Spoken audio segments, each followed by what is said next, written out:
How do you help young adults and individuals to manage, this level of stress, or these, how do you kind of advise them on how to tackle stress? Okay. So, see, the first and the foremost thing is for them to admit that they are stressed, Hmm. because they don't admit it.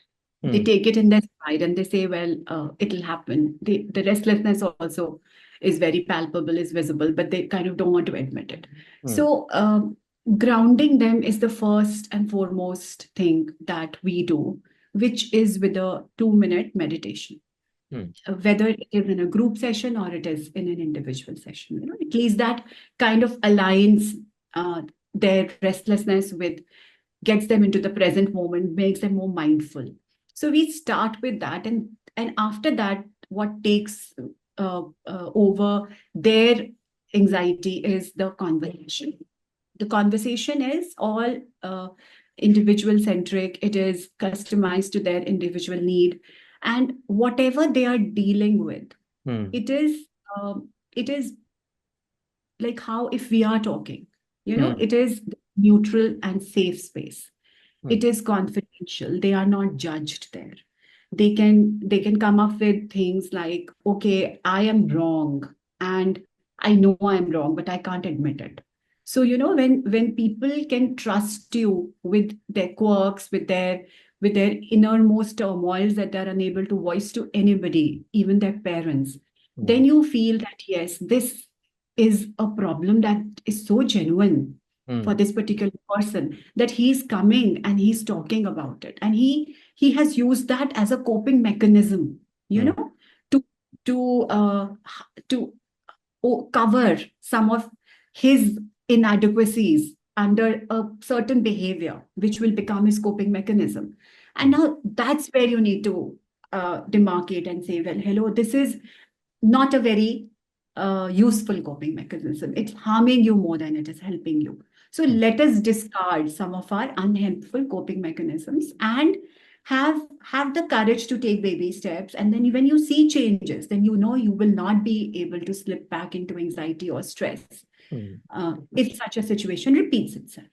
Hmm. So, and then there are separate sessions, like, really, when I say I start with self, then once they become aware of themselves, Hmm. then there is this awareness whether my self-esteem is taken a hit.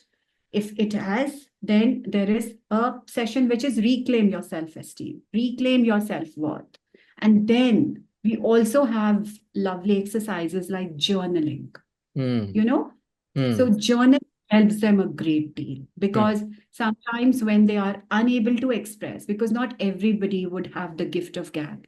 So when there are people who are unable to express, then they are given prompts which will make them delve deeper into their own psyche, Hmm. bring out their own problem areas on paper.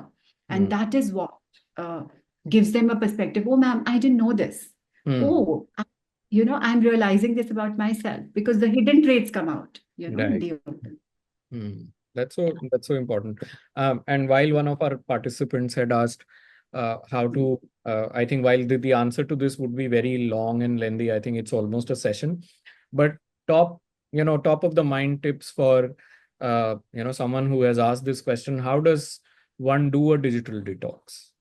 Any top of the line things that they can start with. And See, it has to be something that they will decide and stick by. First, the discipline has to be there to say, okay, I go screenless for say a week to begin with.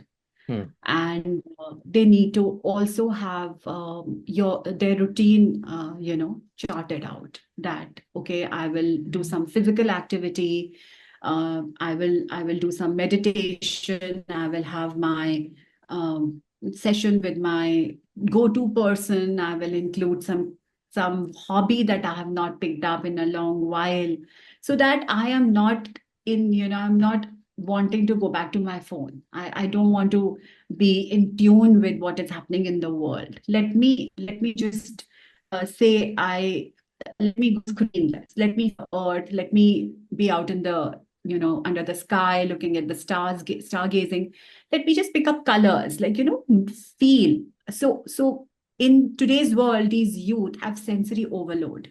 All their senses, their eyes are constantly looking at a screen, their ears are hearing all kinds of noises.